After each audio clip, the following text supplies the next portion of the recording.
அமைச்சர் கேத்தன் அவர்கள் ஒரு பள்ளி ஆய்வு செய்யறதுக்காக போறாங்க. அப்போ ஒரு குழந்தையை வந்து பாத்தீங்கன்னா எழுப்பி அவங்க அப்பா என்ன வேலை செய்யறாரு அப்படின்ற மாதிரி ஒரு கேள்வி கேட்கறாங்க. அப்ப அந்த குழந்தை வந்து பாத்தீங்கன்னா பயத்தாலேயோ பதட்டத்தினாலேயோ ஏதோ ஒரு ரீசனால அந்த குழந்தை பேச முடியாம அமைதியா அப்படியே நின்றுடுது. அப்படின்னா பக்கத்துல இருந்த ஒரு ஆசிரியரை கூப்பிட்டு பாருங்க அந்த குழந்தைக்கு வந்து பாத்தீங்கன்னா சின்ன ஒரு கேள்வி தான், இதுக்கே பதில் சொல்ல தெரியல. இங்க இருக்க நிறைய பேர் வந்து பாத்தீங்கன்னா அது மாதிரி தான் இருப்பாங்க. அப்படியே புக்ல இருக்கிறத பார்த்து படிச்சுட்டு அப்படியே எக்ஸாம் எழுதுவாங்க. நானுமே அரசு பள்ளியில் தான் படிச்சேன் அப்படின்ற மாதிரி எல்லாம் சொல்றாங்க. அதுக்கப்புறம் அமைச்சர் கேத்தன் அவர்கள் நீங்க ஒன்னு அந்த குழந்தை கூட ஒரு 1-to-1 கான்வர்சேஷன் இங்கிலீஷ்ல அது எப்படி ஆன்சர் பண்ணுதுன்னு பார்க்கலாம் அப்படின்ற மாதிரி சொல்றாங்க. அந்த ஆசிரியருமே அந்த குழந்தைய கூட 1-to-1 கான்வர்சேஷன் வைக்கிறாங்க. அதுக்கு அந்த குழந்தை எல்லாம் பதில் சொல்லுது. இவங்க வந்து பாத்தீங்கன்னா ஒரு 2 கேள்வி வந்து பாத்தீங்கன்னா கேட்க சொல்றாங்க இங்கிலீஷ்ல. இவங்களும் கேட்கறாங்க. அதுக்குமே அந்த குழந்தை பதில் சொல்லுது. இப்ப அந்த குழந்தை வந்து பாத்தீங்கன்னா ஒரு பதட்டத்தால தான் வந்து பாத்தீங்கன்னா இதெல்லாம் பண்ணிருக்கும். இப்ப நீங்க அந்த ஸ்கூலுக்கு இன்ஸ்பிரேஷன் போனது பிரச்சனை இல்ல, போய் வீடியோ எடுத்து அந்த குழந்தையோட ஃபேஸ் கூட பிளர் பண்ணாம சோஷியல் மீடியால அப்லோட் பண்றாங்க கேத்தன் அவர்கள். இதுதான் ரொம்ப பெரிய பிரச்சனை. அந்த குழந்தையோட வீடியோ குழந்தையோட ரிலேட்டிவ்ஸ் யாராவது பார்த்தாங்க அப்படின்னா அந்த குழந்தையோட பெற்றோர்கள் கேட்பாங்க, இன்னும் குழந்தைக்கு வந்து இங்கிலீஷ் கூட பேச தெரியலையா, என் குழந்தை வந்து பாத்தீங்க எப்படி எவ்வளவு நல்லா இங்கிலீஷ் பேசுது அப்படின்னு சொல்லி குத்தி காமிக்கிற மாதிரி ஏதாவது பண்ணுவாங்க. இது மாதிரி நிறைய விஷயங்கள் பண்ணுவாங்க. இப்ப அப்படி இருக்கிறப்ப அந்த குழந்தையோட ஃபேஸ் கூட வந்து பாத்தீங்கன்னா பிளர் பண்ணாம நீங்க வந்து பாத்தீங்கன்னா வீடியோ அப்லோட் பண்ணது ரொம்ப ரொம்ப பெரிய தப்பு. நீங்க இன்ஸ்பிரேஷன் போனது இதெல்லாம் கூட வந்து பாத்தீங்கன்னா ஒரு பெரிய பிரச்சனை இல்ல. அவங்க இவ்வளவு விஷயம் பண்ணிட்டு அவங்க மேல சுத்தமா தப்பே இல்லாத மாதிரி ஒரு அறிக்கை ஒன்று விட்டுருக்காங்க. அதை மட்டும் என்னன்றத படிச்சு காமிக்கிறேன் பாருங்க. இன்று சிலர் அரசு பள்ளி மாணவியை கேலி செய்தார் என்று ஒரு பொய்யான கதையை பரப்புகிறார். ஃபர்ஸ்ட் யார் உங்களை வந்து பாத்தீங்கன்னா அவங்க கேலி செஞ்சாங்கன்ற அந்த பொய்யான இது பரப்புறாங்க. யாருமே வந்து பாத்தீங்கன்னா அவங்க கேலி செஞ்சாங்கன்ற அந்த வார்த்தையை பயன்படுத்தல. எதுக்கு நீங்க போய் அவங்களை கொஸ்டின் பண்ணீங்க, தேவையில்லாம அவங்க போய் பயன்படுத்துறீங்க, அந்த வீடியோ எடுத்து சோஷியல் மீடியால ஃபேஸை கூட பிளர் பண்ணாம அப்லோட் பண்ணீங்க அப்படின்ற கேள்விதான் கேட்டுட்டு இருக்காங்க எல்லாருமே. உண்மை என்னன்னு தெரியுமா? நானே ஒரு அரசு பள்ளி மாணவி தான். நான் தமிழ் வழி கல்வி படித்தவள்.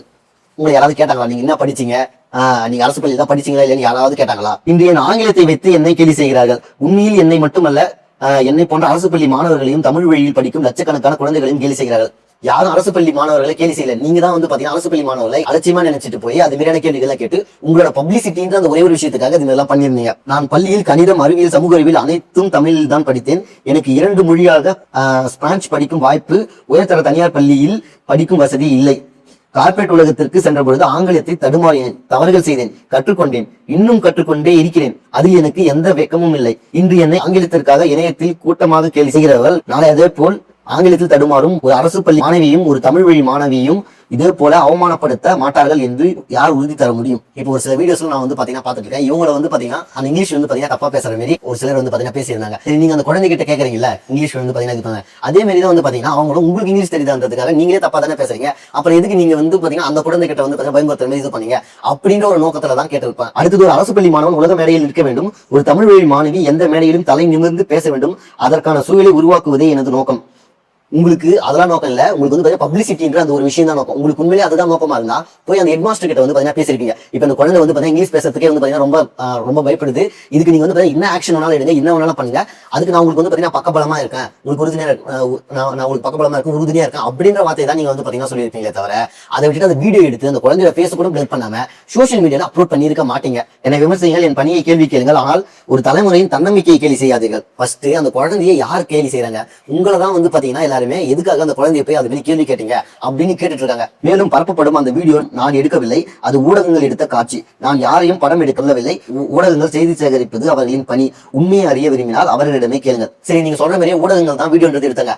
நீங்க அந்த ஸ்கூலுக்கு இன்ஸ்பிரேஷன் வரது ஊடகங்களுக்கு எப்படி தெரியும்? ஒருவேளை எல்லா ஸ்கூலோட வாசல்லையும் பாலிமர் நியூஸ் இவங்க வந்து பாத்தீங்கன்னா கேமரா வச்சு உட்காந்துருப்பாங்க. கேத்தன் அவர்கள் இப்படி ஏதாவது ஒரு பள்ளிக்கு ஆய்வுக்கு வருவாங்க, வீடியோ எடுத்து நம்ம நியூஸ் சேனல்ல போடலான்னு. கேத்தன் அவர்கள் தான் இதுக்கு பதில் சொல்லணும். இன்னொரு கேள்வி, இந்த என்னை கேலி செய்கிற அரசியல்வாதிகள் மற்றும் அவர்களின் ஆதரிப்பவர்கள் அவர்களின் சொந்த குழந்தைகளை எத்தனை பேர் அரசு பள்ளிகளில் படிக்கிறார்கள்? சரி, உங்க கட்சியில வந்து பாத்தீங்கன்னா உங்க கட்சியில இளங்கோவன்ற ஒரு டிவிக்கு எம்எல்ஏ வந்து பாத்தீங்கன்னா தன்னோட குழந்தைய அவங்க அரசு பள்ளியில சேர்த்துக்காரு. அதை தவிர்த்து நீங்க சேர்த்திருக்கீங்களா? ஃபர்ஸ்ட் உங்களோட குழந்தைய அரசு பள்ளியில சேர்த்துருக்கீங்களா? ஃபர்ஸ்ட் அவங்க யாராவது அந்த குழந்தையை கேள்வி பண்ணாங்களா? உங்களுக்கு வந்து பாத்தீங்கன்னா கொஸ்டின் பண்ணாங்க. அந்த குழந்தைய யாருமே இது வரைக்கும் கேள்வி பண்ணவே இல்லை. உங்களை மட்டும் தான் கேள்வி கேட்டுட்டு இருக்காங்க. எதுக்கு அந்த குழந்தைய வந்து பாத்தீங்கன்னா தேவையில்லாம வந்து பாத்தீங்கன்னா வீடியோ எடுத்து ஃபேஸ்புக் பிளர் பண்ணாம சோஷியல் மீடியா அப்லோட் பண்ணீங்க அப்படின்னு உங்களை தான் கேள்வி கேட்டுட்டு இருக்கமே தவிர யாரும் அந்த குழந்தைய வந்து பாத்தீங்கன்னா கேள்வி கேட்கல. அரசு பள்ளியை நம்பாதவர் அரசு பள்ளியில் படித்த ஒரு மாணவியை கேள்வி செய்வது எளிது. ஆனால் அந்த அரசு பள்ளியில் படித்த பெண் இன்று இந்த இடத்தில் நிற்பதுதான் என் பதில். யாரு ஃபர்ஸ்ட் அந்த குழந்தைய கேலி பண்ணாங்கன்றது எனக்கு ஒண்ணுமே புரியல. இப்போ வரைக்குமே வந்து பாத்தீங்கன்னா யாருமே அந்த குழந்தைன்றது வந்து கேலி பண்ணவே இல்லை. இவங்க பண்ணது தப்புன்றத கடைசி வரைக்கும் ஒத்துக்கவே இல்லை. இவங்க பண்ணது எவ்வளவு பெரிய தப்புனா சிடிஆர் நிர்மல்குமார் அவர் வந்து பாத்தீங்கன்னா பிரஸ் மீட்ல வந்து பாத்தீங்கன்னா சொல்லிட்டாரு ஆய்வு நடத்துனது தப்பு தான் அப்படின்ற மாதிரி. அதனால நீங்களும் தப்புன்றதை உணர்ந்து ஒரே ஒரு இது நான் பண்ண தப்பு தான், இது இனி வரும் காலங்கள்ல இது வேணும் தப்பு செய்ய மாட்டேன் அப்படின்னு சொல்லிட்டு ஒரு அறிக்கை கொடுத்தாங்க, முடிஞ்சிருச்சு. நான் பண்ணது தப்பே இல்லைன்னு சொல்லிட்டு எல்லாருமே மேனிபுலேட் பண்ணிட்டு உட்காந்துட்டு இருக்காங்க. அண்ணன் சீமான் அவர்கள் ஒரு தெளிவான ஒரு அறிக்கை ஒன்று விட்டுருக்காரு. அம்மோனியா கசிவு நிகழ்ந்த தொழிற்சாலைக்கு ஆய்வு செல்லாத தொழில்துறை அமைச்சர் கேத்தனா பள்ளி குழந்தைகளிடம் கேள்வி எனும் பெயரில் அத்துமீறலா. உண்மையிலே தொழில்துறை அமைச்சரான கேத்தனா அவர்கள் அம்மோனியா வாயு கசிஞ்சு அங்க வந்து பாத்தீங்கன்னா ஒரு 13 பேரை கிட்ட வந்து பாத்தீங்கன்னா உயிரிழந்தாங்க. அங்க போய் வந்து பாத்தீங்கன்னா ஆய்வு நடத்திருக்கலாம் இது மாரி வராமல் இருக்கிறதுக்கு. ஏன்னா வந்து பாத்தீங்கன்னா அங்கெல்லாம் போட இவங்களுக்கு வந்து வியூஸ் வருது. இங்க குழந்தைகள் வந்து பாத்தீங்கன்னா இருக்காங்கல்ல, இது மாரி இடத்துக்கு போனாதான் வியூஸ்ன்றது வருன்ற அந்த ஒரே ஒரு காரணத்துக்காக மட்டும்தான் அமைச்சர் கேத்தனா அவர்கள் இங்க போயிருக்காங்கன்னு நான் நினைக்கிறேன். நீங்க இதை பத்தி நீங்க என்ன நினைக்கிறீங்க கமெண்ட் செக்ஷன் சொல்லிட்டு போங்க. அமைச்சர் கேத்தனா அவர்களோட அமைச்சர் பதவின்றது பறிபோகுமா அப்படின்ற மாதிரி நிறைய பேர் வந்து பாத்தீங்கன்னா கேள்வி கேட்கறாங்க. அமைச்சர் கேத்தனா அவர்களோட அமைச்சர் பதவின்றது பறிபோகாது. ஏன்னா சரத் அவர்கள் இருக்காங்க பாத்தீங்களா, அவர் இதை விட வந்து பாத்தீங்கன்னா பெரிய இஷ்யூல வந்து பாத்தீங்கன்னா மாட்டினாரு. அவர் மேலே எந்த ஒரு ஆக்ஷன் எடுக்கல அப்படின்றப்ப கேத்தனா அவர்கள் அவரை கம்பேர் பண்ணும்போது இது ஒரு பொருட்டோட எடுத்துக்க மாட்டாங்க. இவங்க வந்து பாத்தீங்கன்னா ஒரு மன்னிப்பு கூட கேட்க மாட்டாங்க. அதை விட்டுட்டு அவங்க பண்ண தப்ப ஜஸ்டிஃபை பண்றதுக்காக மட்டும் தான் பார்த்துட்டு இருப்பாங்க. கண்டி அது தப்புனா மன்னிப்பு கூட கேட்க மாட்டாங்க.